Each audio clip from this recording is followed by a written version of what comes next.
Hello and welcome to Spirit Forest. You are in my garage right now in the city and I'm working on a project and I gotta get it done before the snow falls because it's falling tomorrow. So I gotta get this thing done and I'll talk a little bit of why I gotta get it done now. However, I am going to be working on the rafter today and I want to take you guys along because it is something that's a little bit different than some of the other parts of the tent. If you're not familiar, I'm just doing a series right now of building my Viking tent, and I am working on the design and I'm going to kind of show you. You can kind of see it a little bit here. I want to make it really simple, but you know, when you look at it from afar, I painted this, and I'm going to step you guys through this whole thing because I actually have two of these. I got another one laying on the floor here. So I did this one first to kind of see what it was like and what kind of design that I wanted. I'm going to actually put a design in the middle here as well, but you can kind of see it kind of has this like a Viking kind of design to it that I really like. So I'm going to take you guys along as I build the second one and kind of show you what it is that I did to cut this little head out of here. I don't know, I was going for like a bear head, and then it turned into a dragon, then it turned into a bear dragon, and now it's a mountain lion. Who knows? But I'm going to talk about it and how I came up with this design and why I did this design too. So stay tuned for that. But for right now, what I need to do is I need to create two of these. So I have one mostly created and I need to create the second one. So come join me. Yeah, I'm trying to get on the frame. Hopefully you can still hear me. It's getting windy. There's a big snowstorm coming. This is my only weekend to work on this project before my mom gets here. Now my mom's coming here to work on the canvas with me and putting the canvas over the top and sewing all that together. So I have to have this up and ready to go before she gets here. So she will be here soon. So again, this is my only weekend to get this done. So I'm kind of rushed and I'm trying to beat a storm at the same time. So what I did is I designed, again, I wanted it really simple. At first I was thinking a bear, and then it kind of turned into kind of a mountain lion, and the head was actually facing up. That was my first design for the structure. But then I was like, you know, I started looking at some stuff online and I saw how the head was curled, and I really liked, and I don't know if you can see that as much because I think it's in pencil, but I started to like this curve look to it. It feels to me as if I'm using more of the board, and so that's what I wanted to do. However, I still like this design, and you'll see if you saw in the other one, I did do like the cheek with this little wave thing on it as well, and I gotta work on that a little bit. I can work on that in my living room while the snow's falling, but I can't work in the garage so much because it's gonna be like 20 degrees tomorrow. So right now it's nice and warm. I got a little heater going.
Goodness.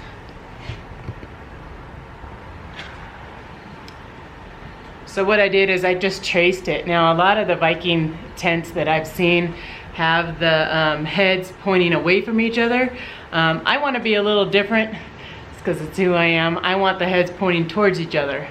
So that's why you saw it flipped over. I don't have a lot of tools here. I don't know if you've been watching my videos and stuff, but I don't have a lot of tools. In fact, I'm using a chair that I'm balancing this on. I'm gonna use a jigsaw to cut this. It doesn't have to be perfect. It really doesn't for me. It's fun. This is just really a fun thing for me to build, and I'm having a lot of fun. I'm pretty passionate about it, so it's been a blast just building this.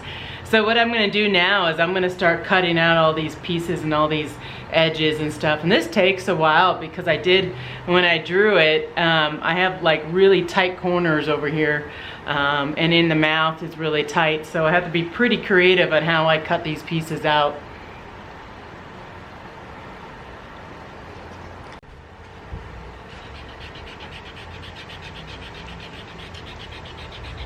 I'm going to say something. Yeah, I put it on the wrong way. So, what is that rule? You measure twice, cut once.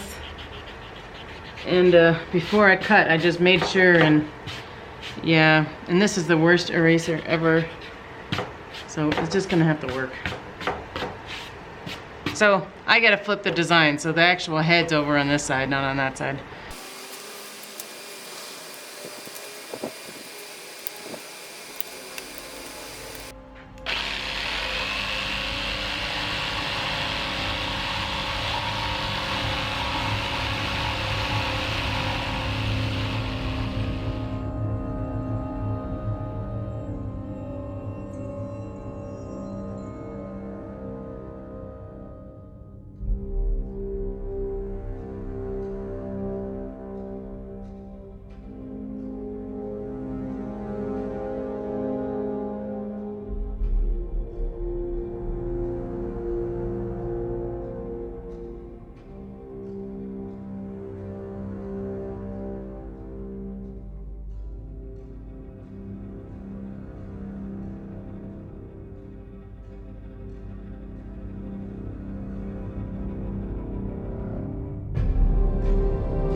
Okay, now I got the head all cut out, and I'm gonna sand it. Now I have an electric sander that I'm gonna use for the outside edges, and then I'll hand sand inside of here. And the reason why I'm gonna do that is, you know, my head's gonna be going in and out of this, so if I can just round it just a little bit, maybe it wouldn't hurt as bad when I go hit my head on it. That's my thought.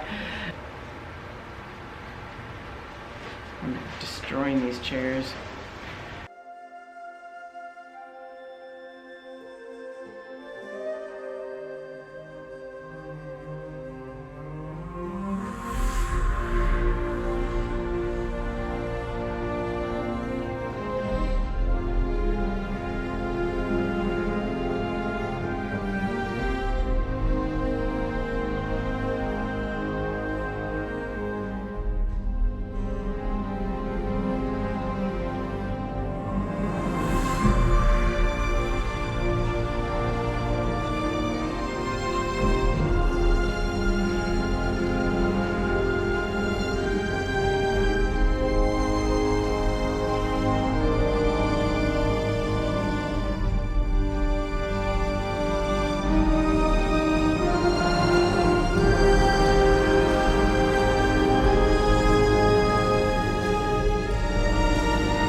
This video is part of a series of videos regarding building my Viking tent, and I invite you to watch them all.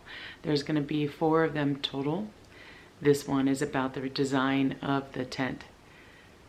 And I want to talk about the design and why I chose the design I did on the rafters of the tent. And I'm going to show you pretty soon here of me painting it. But I want to explain and look at you while I'm doing it rather than just do a voiceover, because I feel that there's a story to it. As always, there's a story at Spirit Forest, and I want you to understand why I did the design that I did. So the design that I'm talking about is the design that's on the rafters. As I said before, the dragon heads were going to be bears at first, but then they've turned into like the mountain lion, and then they've turned into more of a dragon.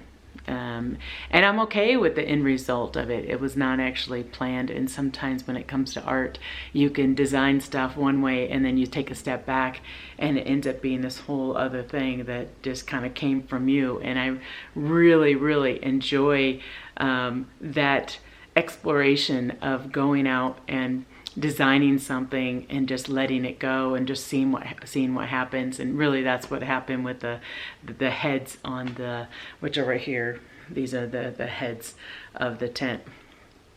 Also, I have the Celtic type symbols. I know that that's not really Viking-like, but a Viking symbol is more kind of like flowy. I don't know how else to explain it, but it just kind of weaves in and out of each other, and then sometimes it will turn into an animal or you know, like a reptile or something, like a snake or something like that. And that is a lot of fun. I do really like that. But what I was wanting is a little bit more structure. And so mine's a little bit more Celtic-like. And let me sit up a little bit so you can see. So again, that is this design right here. And I have these t-shirts for sale if you would like a t-shirt, a Spirit Forest Viking t-shirt. Everything that's on here is on my Viking tent. So again, I have the Celtic marks I put on the side. And again, because I wanted it to be really structured, not so much flowing on it. I don't know why, it's just something that I wanted.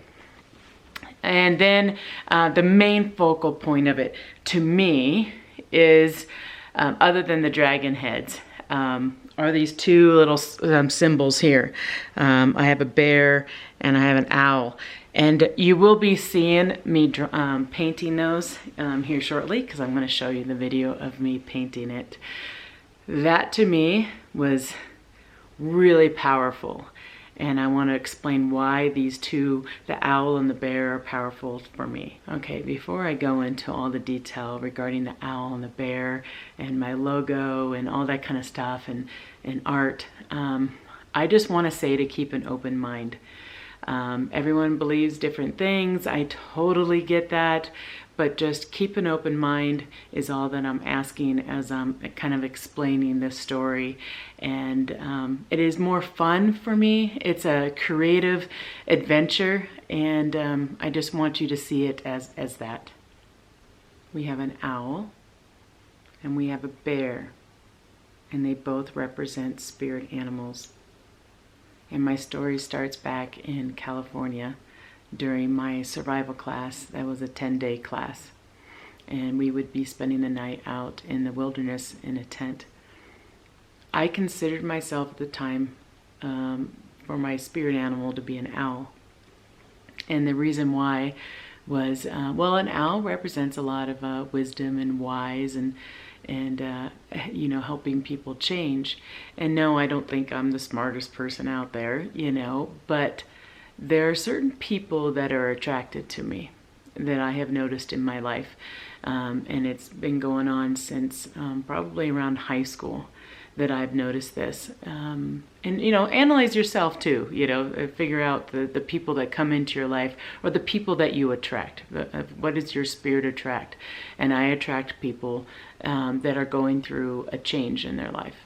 And I always have. And people come in going through a change, and then they leave. you know, and that's kind of what happens. And I help them through this change. And it's not that these people don't ever want to talk to me again. It's just they come into my life during a change, whether it be divorce, a relationship,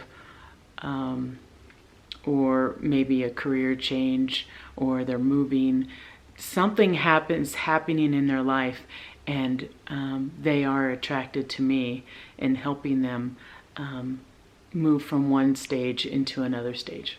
And again, that is just something that I've noticed in my life. And the spirit animal that I was given is an owl. So the owl was very important to me at the time when I was taking my survival class. So there I am in my tent. And I, at this point, didn't realize I was going through my own change. I was laying there in my tent and I was looking up, and I had the rain fly off because it's really warm in California compared to Colorado. And I was just looking at the stars and just kind of looking around and just thinking about life. And an owl, and you could hear its wings because their wings are pretty loud. And it came over and it landed on the branch like right above me. And I could hear it the majority of the night. And it made me smile because I think that day we were also talking about spirit animals, and it just made me smile that my spirit animal arrived at the camp on that day. And it was very special to me, and I remember just sitting there, and that owl stayed there I think the majority of the night. I ended up falling asleep to the sound of the owl. It was really beautiful. So in the morning, I woke up and things just kind of felt a little different. I couldn't explain it. I don't know. It kind of rained a little bit during the night, so I did know I put up my rain fly at some point during the night. But things were just a little bit different. And I got out of my tent and I saw a bear print within 3 feet of my tent. It was a little bear paw. And to me that was a symbol. And that meant something to me. And I don't know how else to explain it without sounding really weird. So I'm not going to explain it any further than that. Or maybe someday I will, you never know. But to me, that was a changing of a spirit animal that happened that night. And the remaining of the camp really changed as well. Again, like I said, it was raining that night. And so I could see bear paw prints everywhere. Around my tent and around my area. And the instructor for the survival school decided that we were going to track bear at that point. And we ended up tracking bear every day for about 5 days of the camp. Every morning we get up and we would go track the bear and see where the bear was sleeping that night and what the bear was eating and what the bear was doing. And it really became very obsessive about the bear. And I actually took this class with my brother, and I kind of looked at my brother and was like, what's up with all this bear stuff? You know? But I learned a lot about bears at that point. And a bear to me means courage and strength and leadership. And that's kind of like my spirit animal was changing into that I was becoming a leader, and I was becoming someone who had tons of courage and had a lot of strength, that I knew I needed to make a decision in my life. I knew I needed to make a change in my life. And at that point, I had the strength and the power enough to do it because my spirit animal changed. Now, again, I know that sounds really weird, and take it what it is, but that is the reason why I painted the owl and the bear on my rafters, because they both are very special to me and represent who I am. Okay, without being too weird, I'm going to go ahead and show you me painting, because I think it's really kind of nice, and I got some nice music for you to listen to while I paint. I'm going to go ahead and end this video here, and I do hope to see you on the next video where we are going to visit with my mom. She comes in town and we start putting up the canvas and sewing the canvas, and she gives kind of some tips as well if you're looking to create your own Viking tent or even canvas tent. She gives some tips of what to do as well. So hopefully you stay on for part 3 And then part 4 will be putting up the tent on the land. So I hope to see you there, and we'll talk to you later. Bye.